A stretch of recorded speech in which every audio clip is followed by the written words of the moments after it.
छतरपुर में आज बहुजन स्वाभिमान सम्मेलन में पहुंचे आप सब भाइयों को उन्हें धन्यवाद करता हूं।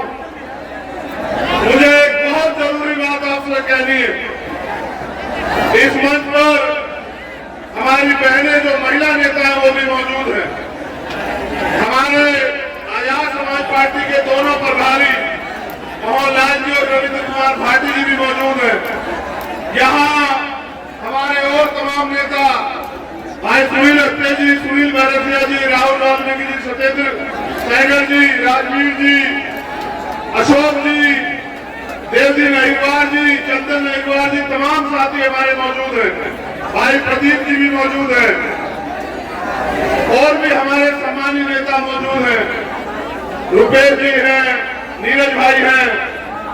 उनकी मेहनत को मैं सलाम करता हूं कि अपने मेहनत की कमाई से भाई रणवीर जी उन्होंने फिर से ये मध्य प्रदेश के छतरपुर से ऐलान किया कि अब गुलामी की बेड़ियां हम लोग काट देंगे मध्य प्रदेश में। अब हम बैसाखियों के सहारे नहीं देंगे, अपने पैरों पे खड़े होंगे। ये लड़ाई आज की नहीं है सम्मानित साथियों। ये लड़ाई आजादी से हजारों साल पहले की है। हम इस देश में शासक हुआ करते थे। वहां अफगानिस्तान, ईरान तक हमारा राज हुआ करता था। चंद्रगुप्त मौर्य से लेकर बृहस्पति तक हमने यहाँ सैकड़ों साल राज किया इस देश में।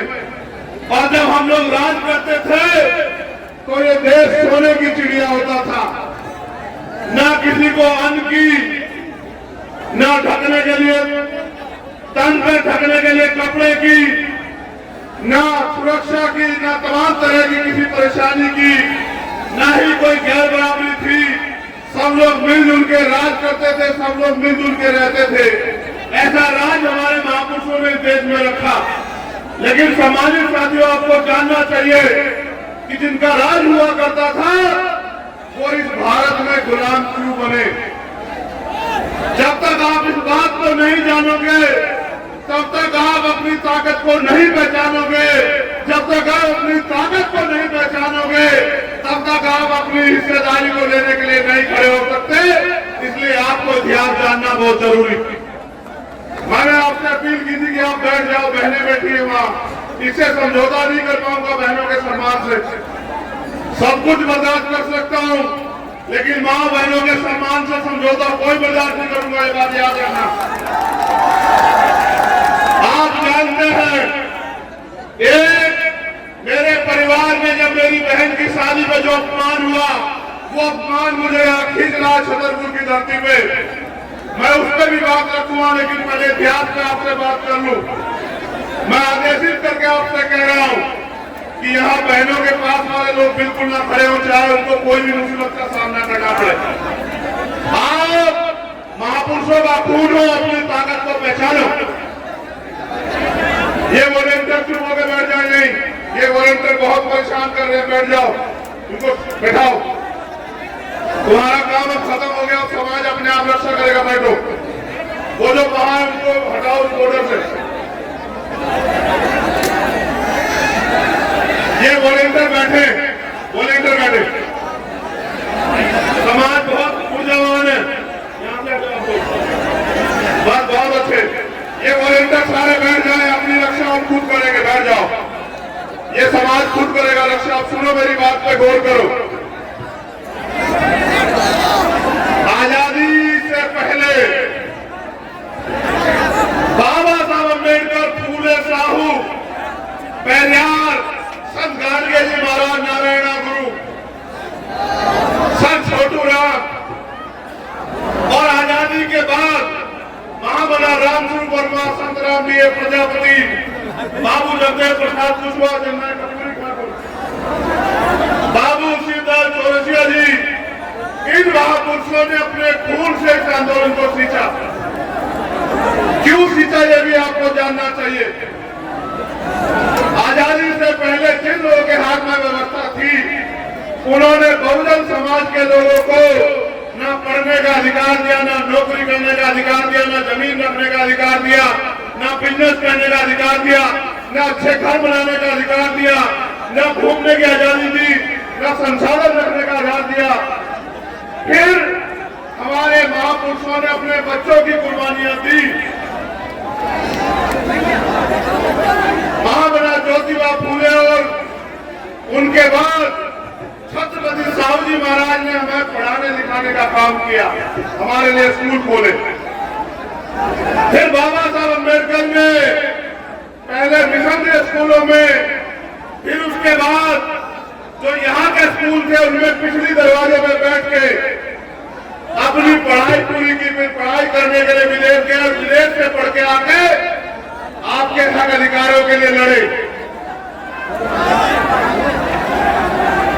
अगर 4-6 लोग डिस्टर्ब कर रहे हो तो खींच के बिठा दो। तुम्हारी जिम्मेदारी है कि रक्षा सुरक्षा करना सीखो, वरना ये पाखंडी तुम्हें खत्म कर देंगे, तुम्हारा वजूद खत्म कर देंगे। खींच के बिठाओ। तुम ताकतवर कौन हो, अपनी ताकत को पहचानो। कब तक मानते रहोगे, कब तक उम्मीद करोगे तुम लोग? ये जो बीच में लोग खड़े, बिठाओ, जो लोग बिठाओ लोग को। ये आपको और मेरी बात के बीच में डिस्टर्ब कर रहे हैं। इनको कोई अधिकार नहीं इन लाखों लोगों को परेशान करने का। इनको जो लगा के बिठाओ, एक टांग में बिठे रहेंगे। ये बोले तुम लोग हटो, तुम्हारे बस का नहीं, तुम इधर हो। ये तो समाज करेगा अपना काम, तो हटाओ लाठियां। ये लाठियां जिनके लिए दिखानी है उनको दिखाना, इनको मत दिखाओ।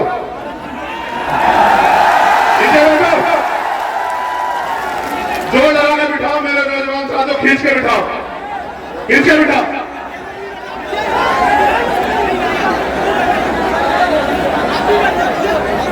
और मत खड़े होने देना, अपने बराबर में चल सका भाइयों, पकड़ के रखना। कैसे रखोगे पकड़ के? सीख जाओगे धीरे धीरे सारी चीजें। चलो गौर करो मेरी बात पे, बोलो। नहीं अभी आवाज आ रही है, मैं नहीं बोलता, पहले चुप होने दो लोगों को।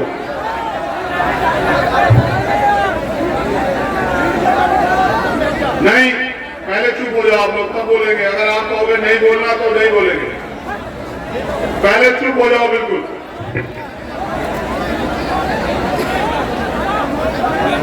एक मिनट से ज्यादा लेट हो गए तो मेरी फ्लाइट में, मुझे तो आसान हो जाएगा जाने में। चलो अच्छा, बहुत अच्छा। मैं इन तीनों बहनों का धन्यवाद देता हूं। बहुत बहुत धन्यवाद मेरी बहनों। देखो, महिला दुनिया में सबसे ताकतवर होती है। महिला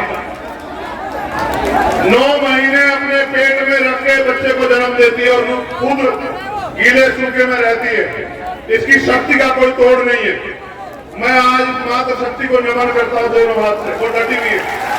बहुत बहुत बधाई। आप मेरी बात पे गौर करो। आपको इस देश में कोई भी अधिकार रोने चिल्लाने मांगने से नहीं मिला।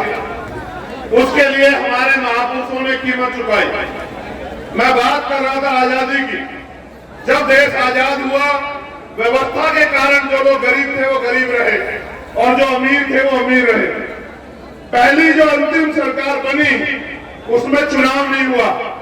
वो चुनाव हुआ, बिना चुनाव हुए सरकार बनी। नेहरू जी प्राइम मिनिस्टर बने और जब उनकी सरकार बनी उन्होंने वादा किया कि हम संविधान को पूर्ण रूप से लागू कराने का काम करेंगे। और आज तक भी हम इस उम्मीद में है कि कब संविधान पूर्ण रूप से लागू होगा, क्योंकि दुनिया का अगर सबसे बेहतरीन संविधान कहीं है तो वो कॉन्स्टिट्यूशन ऑफ इंडिया है, वो भारत का संविधान है। आगे बढ़ो। लड़ाई यहां तो शुरू हुई थी, फिर जो गरीब था सरकार ने सब लोगों को रोजगार नहीं दिया, क्योंकि भारत में सरकारी और प्राइवेट 7% रोजगार है, 2% सरकारी और 5% प्राइवेट। उसके बाद लोग खेती करते हैं, मजदूरी करते हैं। लेकिन हाल क्या है, सारे लोगों को 3 दिन मजदूरी नहीं मिलती, सारे किसानों को फसल का उचित दाम नहीं मिलता, किसानों पे प्राकृतिक मार होती है। यानी कि सरकार ने किसी भी तरह इस इतने बड़े समाज को अपने पैरों पे खड़ा होने के अवसर नहीं दिए। थोड़ी बहुत अगर अवसर मिले तो वो बाबा साहब अम्बेडकर के संविधान में जो आरक्षण व्यवस्था थी, उस आरक्षण व्यवस्था के कारण जो कुछ नौकरियां मिली, उससे हमारे लोग अपने पैरों पे खड़े हुए। इसलिए जब हमारे लोगों ने अपने महापुरुषों की बात मान के पढ़ना शुरू किया, मंदिर को छोड़ के स्कूल जाना शुरू किया, तो इनमें चर्चा हुई कि अगर ये पढ़ लिख जाएंगे दलित, पिछड़े, आदिवासी, अल्पसंख्यक समाज के लोग, तो ये तो कुर्सी में बैठ जाएंगे। अगर ये कुर्सी में बैठ जाएंगे तो ये राज करेंगे, और अगर ये अपनी वोट की ताकत को समझ गए तो हम इस देश में इनके अधीन हो जाएंगे। 56 के बाद जब बाबा साहब अम्बेडकर ने बौद्ध धर्म की दीक्षा ली, तब जाकर ये सत्संग और धार्मिक आयोजन होने शुरू हुए। उसके बाद हमारी बहनों को, माओ को, चाची ताऊ ताइयों को, बुजुर्गों को किस तरह से धार्मिक आडंबर में फंसा के, उनको शिक्षा से दूर करके, जो गरीबी, बेबसी, इनकी व्यवस्था में जो संसाधनों का वितरण गलत तरीके से हुआ, गैर बराबरीकरण हुआ, जो गरीबी हमारे लोग झेल रहे थे, उससे दूरी होने का इन्होंने रास्ता बताया कि आप हमारे सत्संग में आओ, हम यहाँ से आपकी गरीबी दूर कर देंगे, आपकी बीमारी दूर कर देंगे, आपके बच्चों को रोजगार दे देंगे, आपकी समस्याओं का हल कर देंगे। जो समाज हजारों साल गुलामी में रहा था, उस समाज को लगा कि हो सकता है इन आश्रमों में जाके, सत्संग में जाके, मंदिरों में जाके और तमाम तरह के धार्मिक आयोजनों में जाके शायद हमारी मुक्ति हो जाए।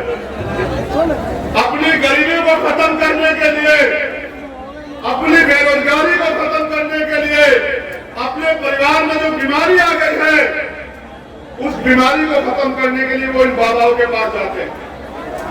और ये बाबा हमारे दिए हुए पैसे से पलते हैं, हमारा खाके। अगर कोई पाखंडी हमें आंख दिखाएगा तो याद रखना, इलाज कर दिया जाएगा, ये बताने के लिए सदन हुआ है। हम इनके यहाँ पैसे देते हैं, आप चेक करो। और मैं तो चैलेंज से कह रहा हूं कि बदलेगी सरकार, तुम्हारी एक एक संपत्ति की जांच ना कराई, तुमने किस तरह हमारे लोगों की जमीन दबाई, दलित पिछड़ों की, तब मैं तुम्हें बताऊंगा, याद रखना। क्या तुम अभी की सरकार के भरोसे बैठे हो? याद रखना, निजाम बदलो। ये बैठो, फिर नालायकी करने लगे हो,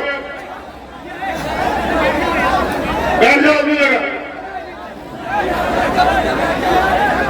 ये व्यवस्था करने का काम पुलिस के लोगों का था। ये बैठे तमाशा देख रहे हैं, तनख्वाह हमारे लोग भी टैक्स से देते हैं। अगर ऐसा ही आयोजन सरकार के लोगों का होता तो यहाँ खड़े होते बीच में और ध्यान रख रहे होते। चिंता मत करो, बदलेगी सरकार, इनकी सुरक्षा करते नजर आ गए आप लोगों को।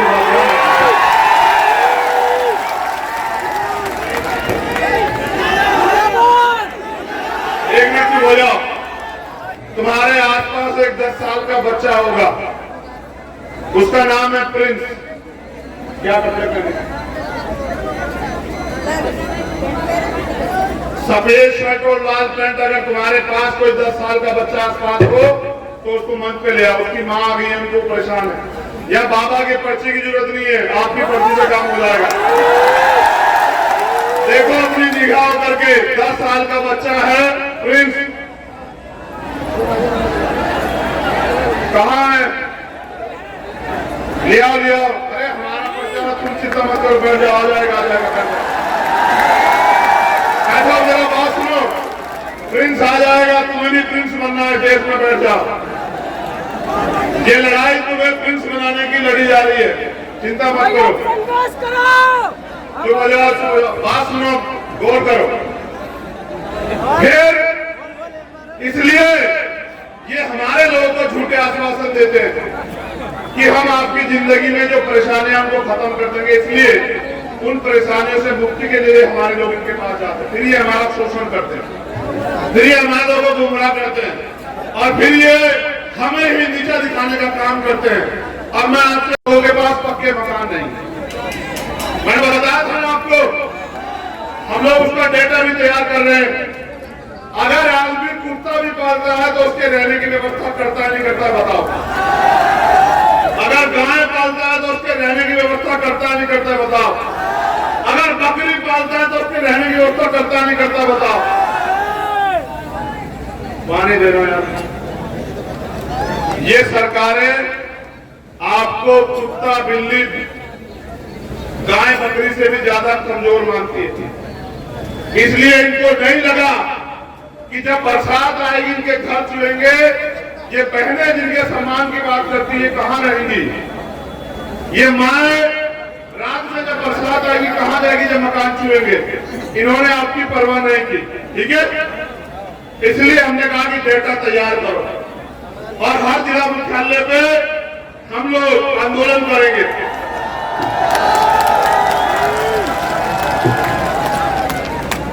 और अगर फिर भी सरकार नहीं मानी तो हम मुख्यमंत्री का घेराव करेंगे भोपाल जाके और मध्य प्रदेश के हर घर को जो कच्चा मकान है उसको पक्का मकान दिला के रहेंगे। ये हमारा वादा। जब मैं आपके अधिकारों की बात करूंगा ये आपको गुमराह करने की बात करेंगे। फिर पहले डेटा तैयार होने के बाद अगला रास्ता भी आपको बता रहा हूं, गौर से सुनना। इस देश की सारी सरकारी जमीनों पे, क्योंकि आजादी के बाद मैंने आपको कहा कि किसी को अवसर नहीं दिया गया कि वो अपने पैरों पे खड़ा हो जाए, वो सारी सरकारी जमीनें हमारी है। काशीराम साहब हमारे नेता जिनकी जयंती हमने मनाई अधिवेशन के रूप में, वो कहते थे जो जमीन सरकारी वो हमारी। इसलिए हम जो अगला आंदोलन चलाएंगे हमारे नेता लोग सुन लो कि हर व्यक्ति को खेती करने योग्य भूमि मिलनी चाहिए, हर परिवार को जमीन मिलनी चाहिए। आंदोलन हम लोग चलाएंगे। मेरा अंतिम लक्ष्य इस देश के बहुजन समाज को उसके अपने पैरों पे खड़ा करना है। वो जो हाथ फैलाता है हर चीज के लिए, बिटिया की शादी करनी हो उधार लेगा, अपने बच्चे को पढ़ाना हो उधार लेगा लोन लेगा, मकान बनाना हो उधार लेगा लोन लेगा। मैं आपका हाथ फैलाना बंद करवा दूंगा, मैं आपका हाथ ऐसे करवा दूंगा। आप लोग याद रखें, आगे बढ़ो। ये आंदोलन दूसरा आंदोलन है, हमारा तीसरा आंदोलन चलेगा। उसके बाद हर परिवार को एक रोजगार मिलना चाहिए, ये हमारा आंदोलन इस मध्य प्रदेश में चलेगा दूसरे आंदोलन के बाद।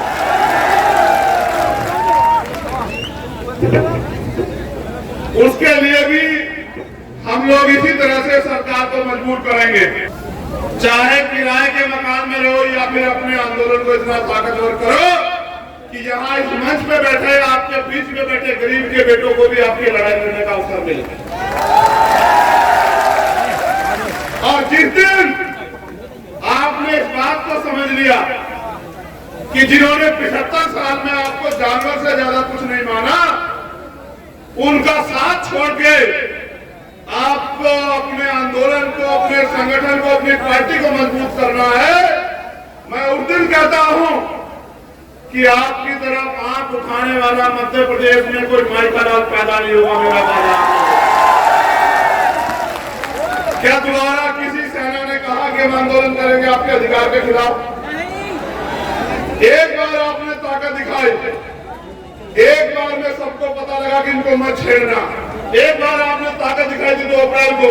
मैं इस मध्य प्रदेश की भूमि को नमन करता हूँ। ये क्रांतिकारियों की भूमि है, इतिहास गवाह है। बुंदेलखंड हो, ग्वालियर हो, मुरैना हो, डबरा हो, आप लोगों ने 2 अप्रैल का आंदोलन भी अपने खून से सींचने का काम किया। आपका कोई तोड़ नहीं मेरे बहुजन समाज के लोगों। मैं आपसे ये कहने आया हूं, आप ये बताओ पूरी ईमानदारी से, जब ही आपके अधिकारों के खिलाफ आंदोलन इस प्रदेश में हुआ, क्या कोई नेता आपके पक्ष में बोला?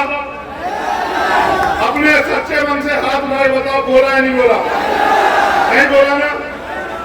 यानी कि अगर आपके अधिकार छीन भी जाएंगे तो नेताओं को फर्क नहीं पड़ता। पहली बात, जब अब मेरे परिवार का यहां अपमान हुआ इसी छतरपुर की धरती पे,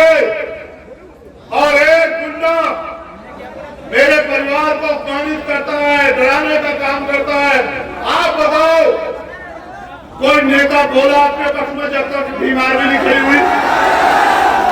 यानी कि जिन्हें आपके मान सम्मान से भी मतलब नहीं, जिन्हें आपके वजूद से भी मतलब नहीं, आपको उनको ताकत देनी भी बंद करनी पड़ेगी मेरे बहुजन समाज के लोगों, वरना वो आपसे ताकत लेंगे।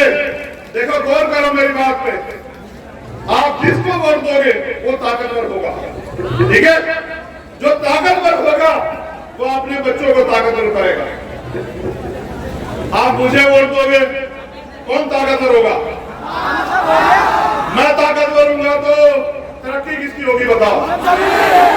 ना मुझे यहाँ से विधायक बनना, ना मुझे यहाँ से एमपी बनना, ना मैं यहाँ मुख्यमंत्री बनना चाहता हूँ। मैं तो आप लोगों को आपके पैरों पे खड़ा करने के लिए यहाँ मध्य प्रदेश में आया। क्या मैं सरकार के आगे हाथ फैला रहा हूँ अपनी किसी मांग के लिए? ना मुझे कोठी चाहिए सरकार से, ना बंगला चाहिए, ना सुरक्षा चाहिए, ना इनका कोई साधन चाहिए, मगर मुझे एक चीज चाहिए।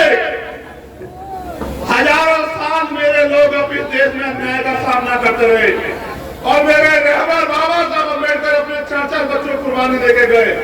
मानव काशीराम साहब ने अपना पूरा जीवन लगा दिया। ये है प्रिंस। प्रिंस को एक एक करके आगे भेजते जाओ, बहुत बहुत, और बैठे रहो। देखो, पता लगाना किसके पर्चे में ज्यादा दम है। प्रिंस के लिए रास्ता बना दो, बहुजन समाज के योद्धाओं रास्ता बनाओ। ये बाबा साहब अम्बेडकर के अनुयायी है, इनका मुकाबला कोई नहीं कर सकता है देश दुनिया में, सब लोग जानते हैं। आप लोग बैठ जाओ, प्रिंस को आने दो और प्रिंस को अपनी मां को सौंप दो। अब मेरी बात पे गौर करो, समय कम है।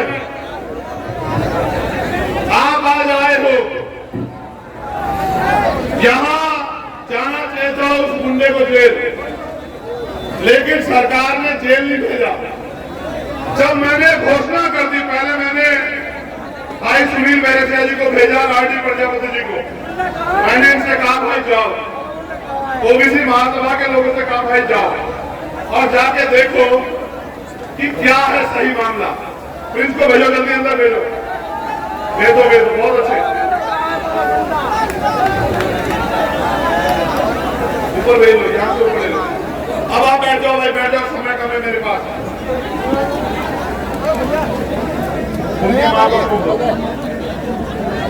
बात हो जाओ, 20 मिनट और हिम्मत रखो, तुम्हारी हिम्मत जवाब तो नहीं दे रही है।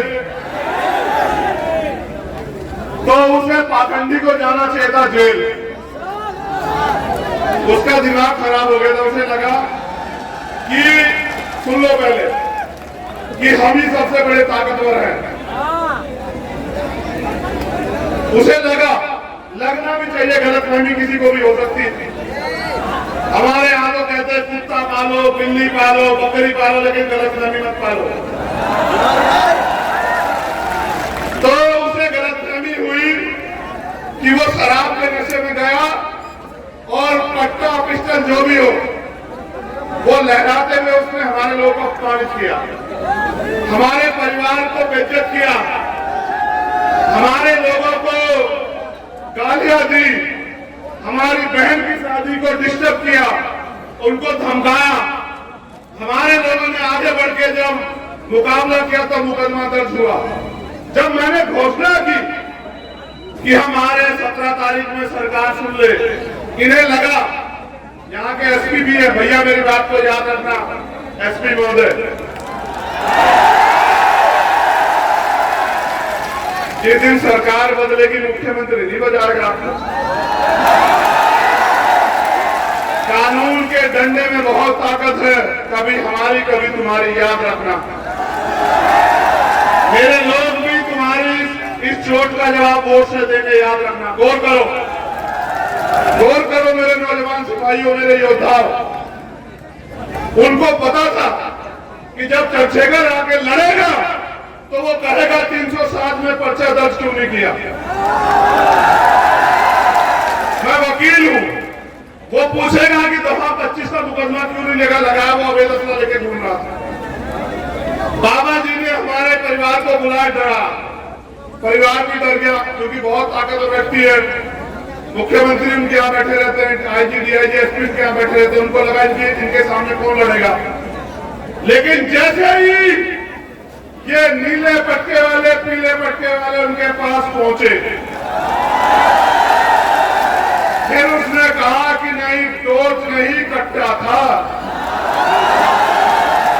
फिर उसने कहा कि नहीं, इस पाखंडी को जेल में होना चाहिए। इन्होंने जानबूझ के, इससे पहले मैं आ जाऊं और मैं 307 और दफा 25 ऐड कराऊं और फिर उसको बेल नहीं मिलेगी, इन्होंने संविधान से डर के उसको गिरफ्तार कराया और फिर उसको न्यायपालिका में हस्तक्षेप करके उसको बेल दिलवा दी। और लोग कहते हैं कि एससी एसटी का मुकदमा, कहा था एससी एसटी का मुकदमा, उसको तो बेल दी गई। एक आदमी पूरे समुदाय का अपमान करे, ये चाचा खड़े हैं उनके, एक आदमी पूरे समुदाय को गाली दे, मेरे हाथ बांध रखे संविधान ने, याद रखना।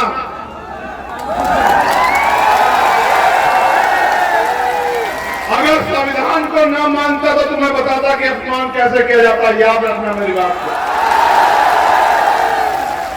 बाबा साहब अम्बेडकर का खून हूं, संविधान को मानता हूं, इसलिए मैंने कहा कि संवैधानिक रूप से लड़ेंगे। लेकिन आपने देखा कि जब आपके पास राजनीतिक ताकत नहीं है तो किस तरह से आपका अपमान करने वाला व्यक्ति भी घर में आराम से जाकर सोता है। देखा नहीं देखा? और जो निर्दोष था मेरा भाई आरडी प्रजापति, उसके 1000 पुलिस वाले, वो बता रहा है कि मेरा एनकाउंटर, याद रखना आरडी प्रजापति, तुम्हारी तरफ चलने वाली हर गोली के सामने चंद्रशेखर आजाद खड़ा, याद रखना। और मैं आपसे भी कह रहा हूं, शासन प्रशासन के लोगों, गुंडों पे कार्रवाई करो, हम नहीं आपको बोलेंगे। अपराधियों पे कार्रवाई करो, हम नहीं बोलेंगे। बहन बेटी के अपमान देने वाले पे कार्रवाई करो, हम आपके साथ खड़े हैं। लेकिन अगर सत्ता के नशे में हमारे लोगों, निर्दोष लोगों पे कार्रवाई करोगे तो आपके दफ्तरों पे ताले लगा के, ये असंवैधानिक काम आपको नहीं करने देंगे कुर्सियों पर बैठ के, ये बिना सत्ता के आपसे कह रहे हैं। मैं चाहता तो ये सभा यहाँ नहीं, ये एसपी साहब के दफ्तर के बाहर होती, उनको एहसास हो जाता मुकाबला किनको। अब एक और बात सुनो, गौर करो, जब तुम पे ताकत नहीं है, मैंने कहा कि हम आदिवासी भाई को मुख्यमंत्री बनाएंगे। इन्होंने मेरे आदिवासी एक बहन को, उसके साथ अन्याय हुआ वहां इंदौर मऊ में, उसकी हत्या कर दी गई। कितनी लाशें उठाओ आप मुझे बताओ। हत्या करने के बाद जब हमारे लोग प्रोटेस्ट करने के लिए आए सड़क पे तो गोली चला दी, एक भाई की जान चली गई, कई भाई घायल है। जब हमने आईजी डीआईजी से पूछा तो उन्होंने कहा हमने आदेश नहीं दिए। यहां प्रोटेस्ट तो सारी जाति धर्म के लोग करते हैं, गोलियां हमारे सीने पे क्यों? इसका जवाब इस सरकार को देना पड़ेगा। आदिवासियों की हत्या हम लोग नहीं होने देंगे, सरकार को जवाब देना। आपने देखा कि सत्ता के संरक्षण में किस तरह गुंडे खुलेआम घूमते हैं और किस तरह हमारे निर्दोष लोगों पे गोलियां चलाई जाती है। मैं आपसे पूछना चाहता हूं, क्या आप मध्य प्रदेश में गुलाम हैं? अगर आप गुलाम नहीं हो तो जो गुलामी की बेटियां आपके पैरों में पर डालने का काम किया जा रहा है, उनको काटने के लिए तैयार हो जाओ मेरे नौजवान साथी। क्या आप नहीं चाहते कि यहां हम लोग स्वाभिमान सम्मान से जिए मध्य प्रदेश में? क्या आप लोग नहीं चाहते कि किसी बहन का अपमान ना हो? बताओ, चाहते भी चाहते हो? क्या आप नहीं चाहते हो आपको रोजगार मिले? क्या आप नहीं चाहते महंगाई खत्म हो? क्या आप नहीं चाहते कि आपको पक्के मकान मिले? क्या आप नहीं चाहते कि आपको जमीन मिले? कौन दे सकता है ये तो आपको बताओ। वोट उनको दोगे, मैं कहां से दे दूंगा? देखो, जब एक लड़ाई लड़ने के लिए खड़ा होता है तो बहुत लोगों को तकलीफ होती है। ये आपके बीच का प्राइमरी स्कूल के हेडमास्टर का बेटा आपकी ताकत से जो आपने दी, ताकत दी, आपने सम्मान दिया कि आज उनकी आंखों में चुभने लगा है। मैंने कभी आपको निराश नहीं किया, आप जानते हो नहीं जानते इस बात को। मैं पहले कभी आपके बीच ये भी कहने नहीं आया कि मुझे वोट दो, लेकिन आज मैं आपसे कहना चाहता हूं कि मैं इस लड़ाई को जीतना चाहता हूं मेरे लोगों। आप बताओ, क्या आपको आपके खून पे भरोसा नहीं है? क्या आप नहीं चाहते कि अब आपको स्वाभिमान सम्मान का जीवन मिलना चाहिए? आप नहीं चाहते एससी एसटी ओबीसी के कर्मचारियों को प्रमोशन रिजर्वेशन मिलना चाहिए? आप नहीं चाहते कि बैकलॉग भर के आपको नौकरी मिलनी चाहिए? क्या आप नहीं चाहते सरकारी ठेकों में आपको लाइसेंस, सरकारी ठेकों में आपको आरक्षण मिलकर आपको अवसर मिलने चाहिए? इसका एकमात्र रास्ता है जो माननीय काशीराम साहब ने दिखाया कि आपको बहुजन समाज में भाईचारा पैदा करके, जैसे मैंने इनसे कहा, आपको एक तो अपना दिल बड़ा करना पड़ेगा। जाति हमारे महापुरुषों ने तो नहीं बनाई, जाति हमें बांटने के लिए बनाई गई। हम इस बात को जानते हैं, मानते हैं, तो हमें दलित पिछड़े जो 6,743 जातियों बने हुए हैं, आदिवासी और धार्मिक अल्पसंख्यक, उनके हाथ पकड़ने पड़ेंगे। और ये हमारी एकता को रोकने के लिए हमें लड़ाने का काम करेंगे, घटनाएं कराएंगे। ये मेरी ताकत को कम करने के लिए, आपके भविष्य को कमजोर करने के लिए लड़ाने का काम करोगे। मैं आपसे पूछना चाहता हूं, मेरे कौम के लोगों, आपस में लड़ोगे तो नहीं? दोनों हाथ उठा के बताओ, एक से नहीं मानूंगा इस बार। लड़ोगे तो नहीं आपस में?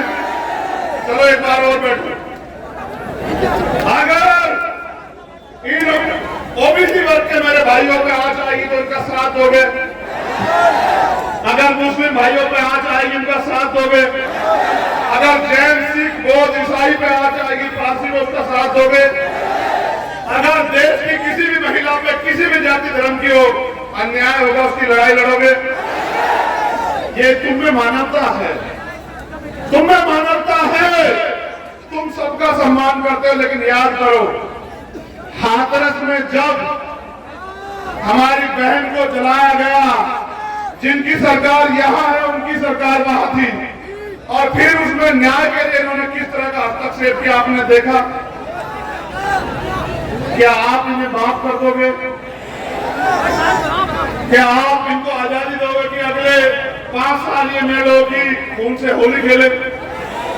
क्या आप इनको आजादी दोगे कि मेरी माँ बहनों को बेइज्जत करे, उनका शोषण करे, उनको मारने की आजादी दोगे इन्हें? अगर आजादी नहीं दोगे तो आजादी लेने का काम करो मेरे लोगों। आपको आजादी इस मुल्क में तभी मिलेगी जब इस देश की, इस प्रदेश की राज सत्ता आपके हाथ में आएगी। वोट आपका है तो राज किसका होना चाहिए बताओ? जब वोट आपका है तो राज किसका होना चाहिए बताओ? जब आपका राज आएगा, सोचो, आपका राज आएगा तो यहां अगर सभा होगी तो कुर्सियां लगी होंगी या जमीन पर बैठना पड़ेगा बताओ? देखो, मैं धन्यवाद देता हूं यहां के एक कार्यकर्ताओं का, दोनों हाथ जोड़ के धन्यवाद देता हूं। आपने अपने पैसे का सही प्रयोग करके सभा को सफल बनाया।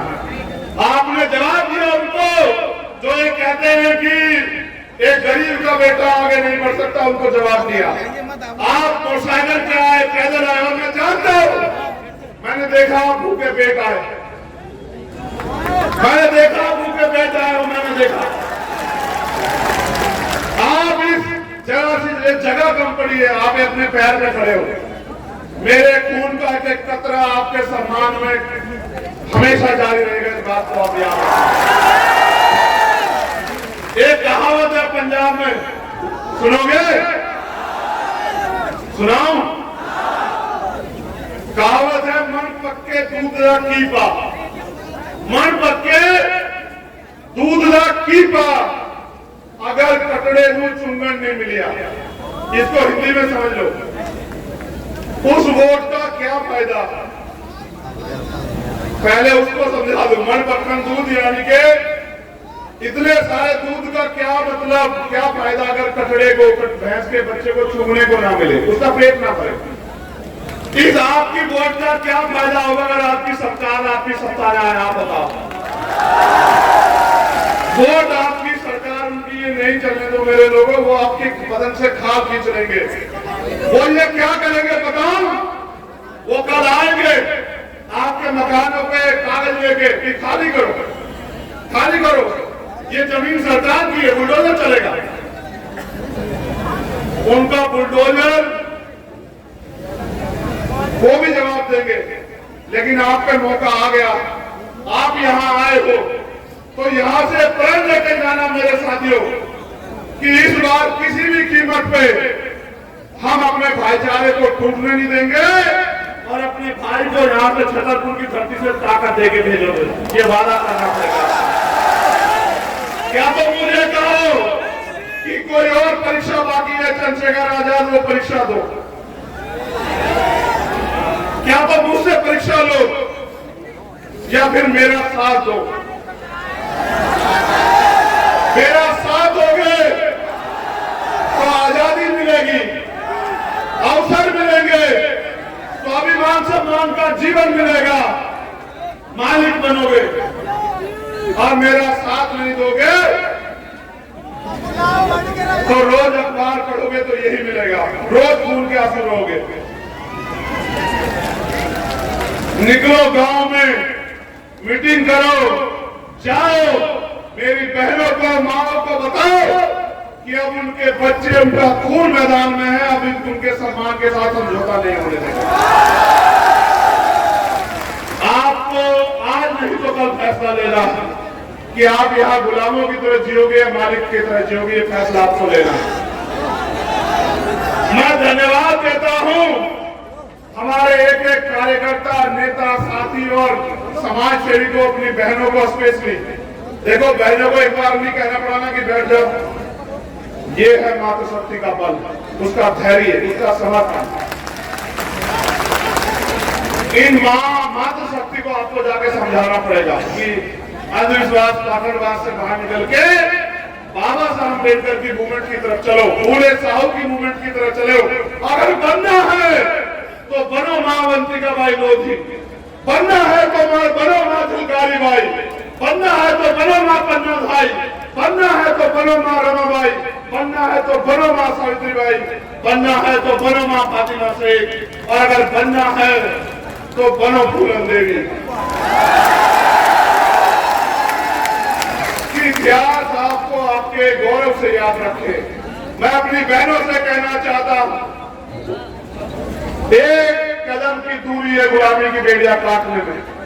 इस बार पैसे वालों के चक्कर में मत पड़ना, अपने खून का साथ देना, मुझे इस लड़ाई को लड़ने की ताकत देना। मैं पूरी जिम्मेदारी से कह रहा हूं इस मंच पे, आपकी तरफ हर उठने वाली और आपको चंद्रशेखर आजाद के गर्दन काट के जाना पड़ेगा, उससे पहले मुकाबला नहीं होगा।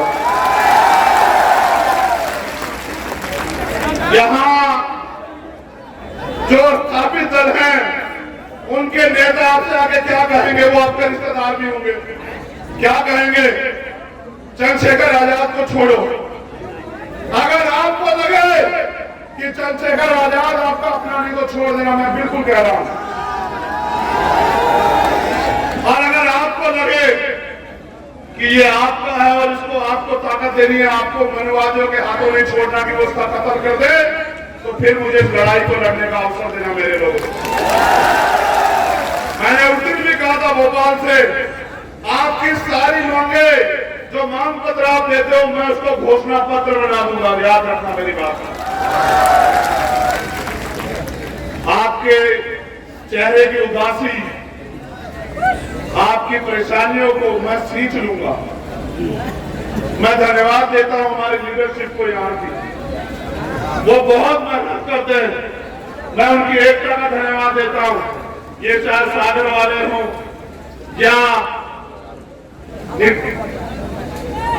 निराड़ी, निवाड़ी वाले हो, या ये इंदौर, मुरैना, भोपाल वाले हो, ग्वालियर वाले हो, छतरपुर वाले हो, विदिशा वाले हो, पूरे मध्य प्रदेश के लोगों को कह रहा हूं, मैंने भी अगर सबसे ज्यादा प्यार और विश्वास कहीं पाया तो मध्य प्रदेश में पाया।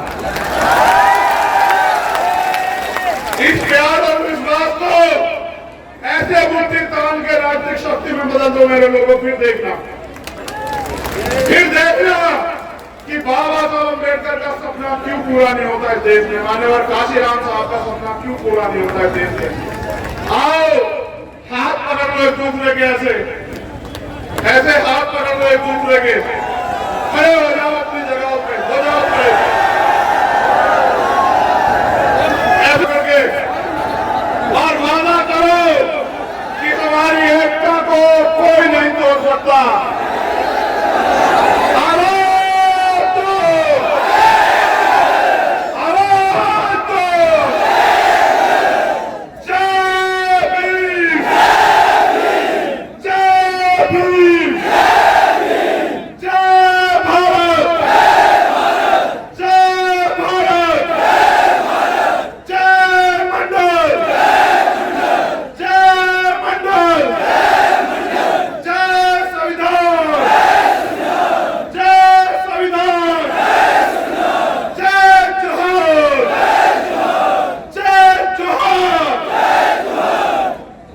मध्य प्रदेश ग्राम कोटवार संघ ने मुझे ज्ञापन दिया है, मध्य प्रदेश के समस्त कोटवारों को नियमित चतुश्रेणी कर्मचारी घोषित करने बाबत मैं इनका समर्थन करता हूं।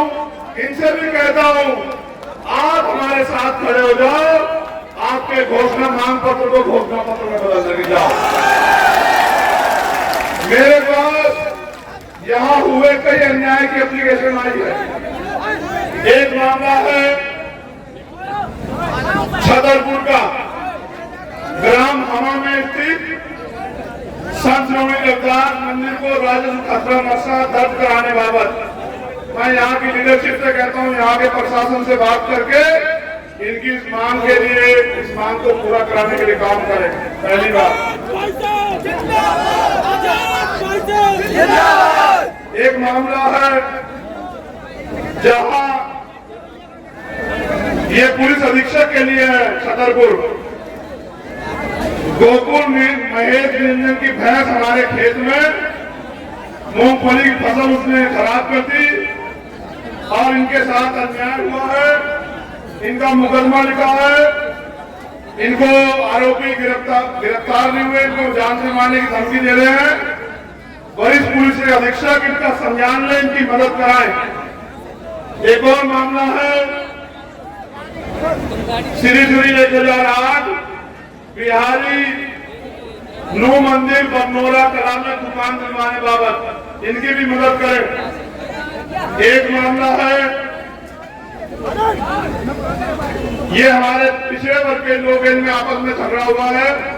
मैं तो ये चाहता हूं कि इनके मामले को निपटा दिया जाए, बहुजन समाज के लोग आपस में न लड़े, और अगर कोई अन्याय कर रहा हो तो कानून संबंध उसकी लड़ाई को लड़ा जाए। इनकी मदद करें हमारे प्रदेश अध्यक्ष, ये छतरपुर पुलिस के लिए इसमें जाके कार्रवाई कराएं। एक और मामला है जो पन्ना पुलिस अधीक्षक के लिए है।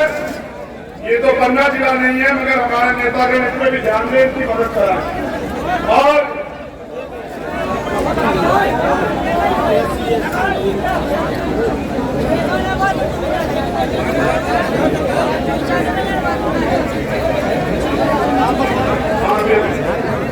एक और बात गौर करो, ऐसे हाथ करो।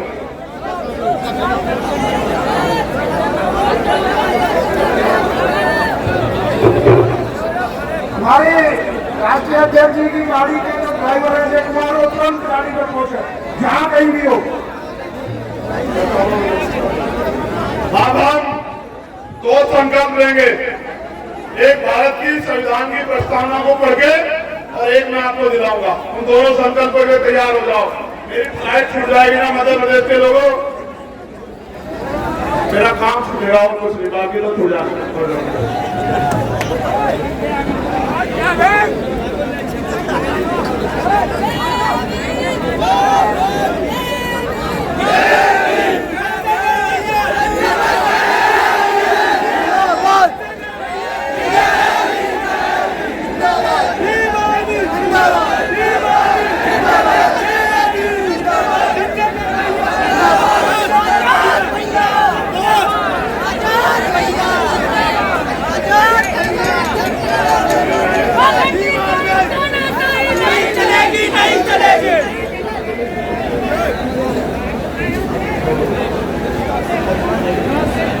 हम भारत के लोग भारत को एक संपूर्ण प्रभुत्व संपन्न समाजवादी धर्मनिरपेक्ष लोकतंत्रात्मक गणराज्य बनाने के लिए तथा उसके समस्त नागरिकों को सामाजिक, आर्थिक और राजनीतिक न्याय, विचार, अभिव्यक्ति, विश्वास, धर्म और उपासना की स्वतंत्रता, प्रतिष्ठा और अवसर की समता प्राप्त कराने के लिए तथा उन सब में व्यक्ति की गरिमा और राष्ट्र की एकता और अखंडता सुनिश्चित करने वाली बंधुता बढ़ाने के लिए दृढ़ संकल्प होकर आज का दिन हमारा है, यहाँ 17 तारीख को संकल्प लेते हैं कि हम भारतीय संविधान को सुरक्षित रखेंगे और उसको पूर्ण रूप से लागू कराएंगे। एक और संकल्प करो, अगर आप मुझसे विश्वास करते हो, मेरे अंदर मुझसे प्यार करते हो तो, कि हम SC, ST, OBC माइनॉरिटी के लोग आपस में नहीं लड़ेंगे, आपस में नहीं लड़ेंगे, क्योंकि दुश्मन लड़ा, साजिश करके लड़ा के हमें बांटने का काम करेगा, हमें बंटना नहीं, हम सदियों से बढ़ते आए।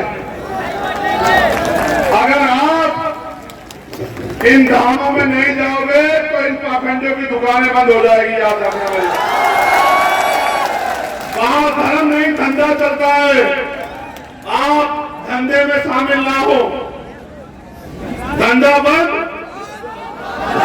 दुकान बंद। आप किसने गलती की? धंधे वालों ने।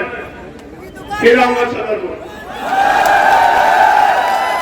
इस बार पर्ची यहां नहीं निकलेगी, वहीं निकलेगी जिनकी निकलनी है। ऐसे निकलेगी जैसे 10 मिनट में प्रिंस की निकली, ऐसे निकलेगी। इसलिए मुस्कुरा रहा हूं कि तुम्हारे चेहरों में मुस्कुराहट नहीं है। गरीबी में जी रहे हो, भूखे प्यासे पेट जी रहे हो, पढ़ाई के लिए पैसे, घर चलाने के लिए पैसों से मोहताज हो। इसलिए कह रहा हूं कि अपनी ताकत बना लो मेरे लोगों। जय भीम।